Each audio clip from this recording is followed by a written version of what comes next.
संभल को हिंसा की आग में झोंक दिया गया। जिस तरीके से वहां पे लोगों को भड़काया गया, बरगलाया गया, पूरे के पूरे जिले में तनाव का माहौल, कई लोगों की मौत हो गई, कई पुलिसकर्मी घायल हो गए। लेकिन इस बीच संभल हादसे से जुड़े हुए तमाम जो खुलासे हैं वो अब यहां पर निकल के सामने आ रहे हैं। संभल जो फाइल्स है यहाँ पे जिसकी जो तमाम खुलासे वो निकल के सामने आ रहे हैं। पहला खुलासा क्या है जरा वो भी जान लीजिए। खुलासा नंबर 1 है दंगाइयों की नारेबाजी। जब वहां पे दंगाई पहुंचे, उनकी ओर से पथराव किया गया तो नारेबाजी की गई। इसके बाद देखिए एसआई से यहाँ पे मैगजीन छीनी गई, जो तस्वीर निकल के सामने आई है। खुलासा नंबर 3 है कारतूस का बैग लूटा गया दंगाइयों की ओर से, उपद्रवियों की ओर से। खुलासा नंबर 4 है पुलिस पर यहां पर फायरिंग की गई, अटैक किया गया पुलिस के ऊपर। खुलासा नंबर 5 है हथियारों की यहां पे लूटपाट की गई, यानी कि प्रयास था पूरा की लूटपाट की जाए। यहां पे मैगजीन छीन ली गई, हथियार लूट लिए गए, टीयर स्मोक जो बेड थी यहां पे वो भी लूट ली गई। इसके बाद आग लगाने के नारे यहां पे लगाए गए, भड़काने का प्रयास किया गया, रबर बुलेट यहां पर छीन ली गई, यानी कि पुलिस वाले जो थे वहां पे उनको निहत्था कर दिया जाए, इसका पूरा प्रयास था। इसके अलावा देखिए मार दो जैसे नारे यहां पर लगाए गए, गाड़ियों में तोड़फोड़ की गई, आगजनी की गई, यानी कि पुलिसकर्मी जो वहां पे ड्यूटी पर मौजूद थे उन्हें निहत्था करने का प्रयास किया गया, उनके हथियार छीन लिए गए। कुल मिलाकर प्रयास यहां पर यह किया गया कि जो पुलिसकर्मी वहां पर मौके को हालात को काबू करने का प्रयास कर रहे थे उन्हें न सिर्फ टारगेट किया गया बल्कि जो आसपास के पूरे इलाके थे उसको आग में झोंकने का भी यहां पे प्रयास किया गया। अब संभल में हिंसा की आग बुझ तो गई है, लेकिन इस कांड को लेकर सियासी तपिश और बढ़ रही है। पुलिस जहां आरोपियों की धरपकड़ में जुटी हुई है, लगातार छापेमारी कर रही है, तो वही जो नेता है सियासी रोटियां सेकने में लगे हुए हैं। इस घटना को लेकर अखिलेश यादव ने समाजवादी पार्टी की ओर से जिस तरीके से सवाल खड़े किए कानून व्यवस्था पे, तो ये बीजेपी है जो ये कह रही है कि दरअसल समाजवादी पार्टी के जो नेता हैं वही लोगों को भड़काने का काम कर रहे हैं। रिपोर्ट दिखाते हैं आपको।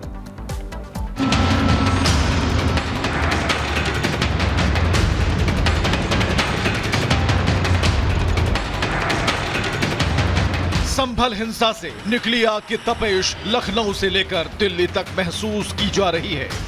यूपी का मुख्य विपक्षी दल समाजवादी पार्टी जहां इस कांड को लेकर पुलिस प्रशासन पर हमलावर है, तो वहीं यूपी में सरकार चला रही बीजेपी इस पूरे कांड के लिए सपा नेताओं को ही कटघरे में खड़ा कर रही है।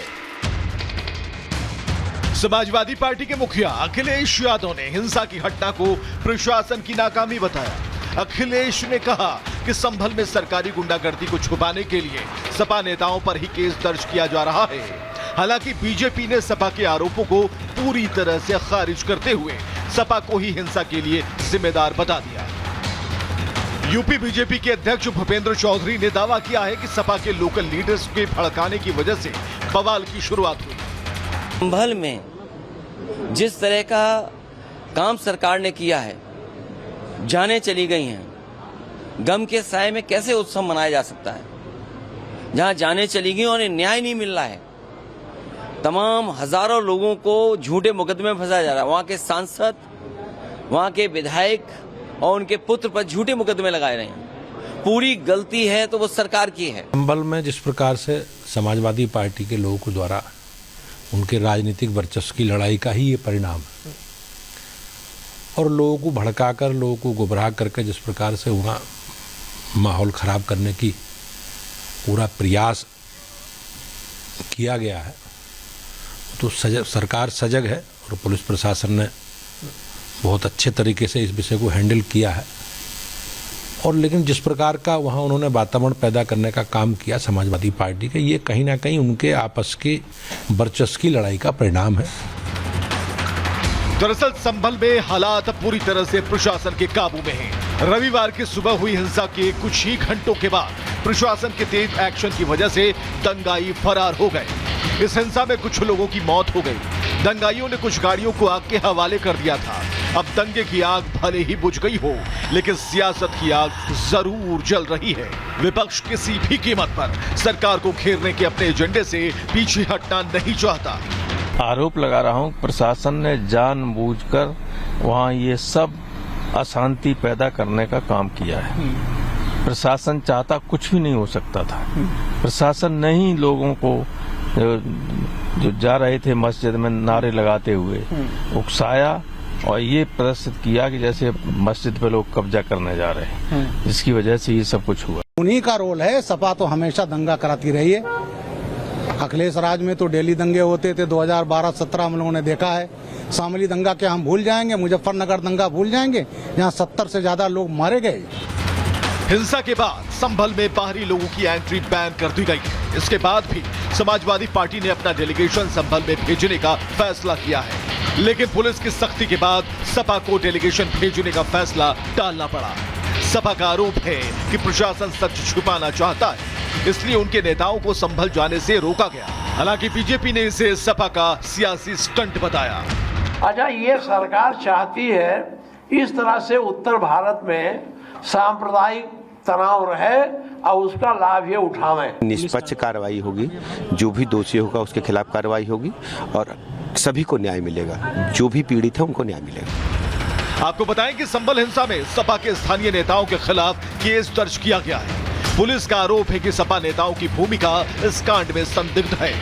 पुलिस ने सपा सांसद जियाउर रहमान बर्क और स्थानीय विधायक इकबाल मसूद के बेटे का नाम भी एफआईआर में शामिल किया है।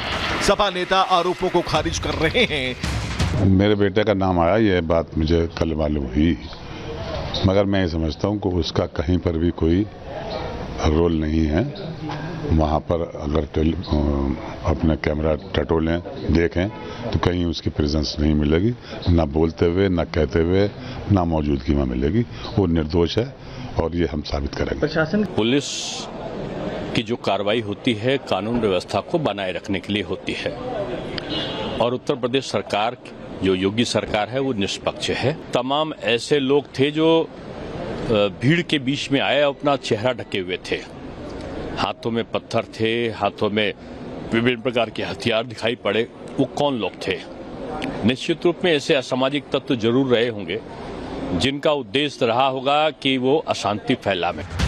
फिलहाल संभल में शांति है, आरोपियों की पहचान और धरपकड़ जारी है, लेकिन विपक्ष इसे लेकर अपनी सियासी रोटियां सेक रहा है। हालांकि पुलिस का सख्त एक्शन जारी है। Bureau report, Republic Bharat. तो संभल हिंसा पर जबरदस्त तरीके से सियासत अब देखने को मिल रही है, लेकिन इसी बीच आपको ये बता दें कि आरोपी नंबर 2 सुहेल इकबाल का बड़ा कबूलनामा सामने आया है। संभल हिंसा के आरोपी नंबर 2 सुहेल ने कबूल ये किया है कि जिस दिन हिंसा भड़की थी वो मस्जिद के पास ही थे। ये बड़ी खबर आपको बता रहे हैं कि बाहरी नहीं, लोकल लोगों ने तोड़फोड़ की है। वे सुहेल इकबाल की तरफ से कहा गया है। मेरे सहयोगी जतिन ने बात की है सुहेल इकबाल से, क्या कुछ वो कह रहे हैं वो जरा सुनिए। सुहेल इकबाल इस वक्त हमारे साथ मौजूद हैं। सुहेल जी, पुलिस की एफआईआर अब सामने आई है, आरोपी नंबर 2 आपको पुलिस ने बना दिया है। खुद पे जो आरोप लग रहे हैं, सबसे पहले क्या कहना चाहेंगे उन आरोपों पर? ये बिल्कुल निराधार है, इनका कोई वो नहीं है। मैं हैरान हूँ कि जिस वक्त मैं पहले दिन से बात कर रहा हूँ अपने अधिकारियों से, प्रशासन से, और उनके साथ सहयोग करके पब्लिक के साथ रहकर मैं हर छोटी बड़ी घटनाओं में साथ रहता हूँ। 19 में भी साथ रहा और कोई घटना नहीं होने दी गई। उसके बाद अब तक मैंने कई मरतबा संपर्क करा, कई मरतबा बातचीतें हुई, तो कभी कोई बात ऐसी नहीं हुई। अब पता नहीं आज ये जो आरोप लगाया गया ये बिल्कुल निराधार है। उसमें लिखा है कि सांसद हमारे साथ है, आप आगे बढ़िए, अपने मंसूबे पूरे कीजिए। सवाल ये खड़े हो रहे हैं कि किन मंसूबे पूरे करने की बात हो रही है? देखिए, ये तो एक जो लिखा हुआ है ये एक फिल्मी डायलॉग से लग रहा है कि जो होता है ना फिल्मी डायलॉग में कहते हैं कि आप ऐसा करिए, हम आपके साथ हैं आगे। ये सब बातें सही नहीं है।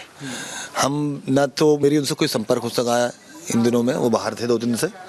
24 की सुबह आप कहाँ थे? जब आप कह रहे हैं कि कोई वीडियो नहीं है, आप वहाँ नहीं है, तो 24 की सुबह आप कहाँ थे? मैं फारूकी साहब के घर में मौजूद था, जो हमारे जामा मस्जिद के चेयरमैन हैं, सरपरस्त हैं, उनके यहाँ था। और मैं जब रात को देर रात मालूम हुआ था कि इस तरह से सर्वे की टीम पहुँचेगी, तो फादर ने कहा था जाके संपर्क करो उनसे, सुबह में, रात में बात नहीं हो पा रही है, और वहाँ तक कन्वे मैसेज करो कि पॉजिटिव रहे सब चीज़ें।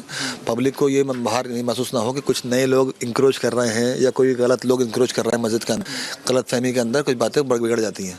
ये बात कहकर नमाज़ पढ़ने वहाँ गया, नमाज़ पढ़ के मैं निकला और मैं उनके घर गया। मैंने उनके घर में मैंने बात करी। बात करने के बाद मैं बाहर जैसे ही आ रहा था बात करके उनसे, उनके साथ में, तो डीएम साहब और कप्तान साहब अपनी टीम के साथ वो आ रहे थे। फजर के फ़ौरन बाद ये सर्वे शुरू होना था इसलिए, और उससे पहले सारी बैरिकेटिंग्स वगैरह सील कर दी गई थी, निकलने का कोई रास्ता था नहीं। तो उन्होंने कहा अब आप अंदर रहिए, बाहर मत आइएगा, हम लोग सर्वे कर रहे हैं अब। तो उन्होंने अपना सर्वे शुरू करा। हम लोग अपने घर के अंदर बैठ गए, फारूकी साहब साथ में सर्वे में चले गए थे, साथ रहे वो फारूकी साहब, और हम लोग जो है ना वहाँ बैठे रहे। और वो कुछ देर के बाद, घंटा भर के बाद फ़ोन आने शुरू हुआ मेरे पास हल्के हल्के, भाई कि मस्जिद में कौन है, हमने पता चला सर्वे कर रहा है, ये हो रहा है, वो हो रहा है, कोई अलग लोग हैं, कैसे लोग हैं। तो मैंने उनसे ये कहा, मैंने कहा आप लोग बेफिक्र रहिए, हम लोग यहाँ पे हैं, हम लोग देख चुके हैं, सर्वे कराने वाली टीम साथ में है, हमारे लोग भी उसके अंदर मौजूद हैं, फारूकी साहब वगैरह और सदर साहब वगैरह सब इसके अंदर, मस्जिद के इसके अंदर मौजूद हैं, और कोई परेशानी की बात नहीं है, आप लोग सहयोग कीजिएगा। फिर हल्के हल्के बदला और आवाज़ें आई, घंटे 1.5 घंटे के बाद उससे ही ज्ञात हुआ कि हाँ कुछ घपला चल रहा है नीचे, और अब स्थिति जो है वो सही नहीं है। आप कह रहे हैं कि आप भीड़ के बीच में गए ही नहीं? नहीं, मैं गए ही नहीं। वहाँ पे CCTV कैमरेज लगे हैं चारों तरफ, उसमें आप देख सकते हैं कि मैं किस वक्त मस्जिद में नमाज़ पढ़ने गया और किस वक्त निकल के उनके घर में घुसा, और उसके बाद मैं निकला ही नहीं वहाँ से, उसके अंदर कैमरों में कैद भी हुआ। पुलिस कह रही है कि उनके पास वीडियोज़ हैं और आप उसमें लोगों से बात करते नजर आ रहे हो, और जो मंसूबों वाली लाइन उस FIR में भी लिखी हुई है, जो मैं आपसे पूछ भी रहा हूँ कि वो क्या मंसूबे, वो वीडियो मुझे भी दिखाइएगा ज़रा।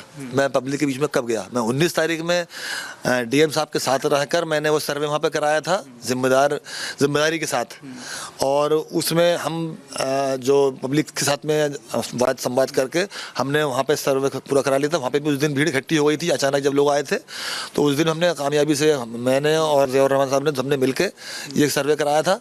और आज भी जो है हम एक बात कह रहे हैं कि हमने हमेशा प्रशासन का सहयोग लेके जनता की खिदमत करने का काम किया है।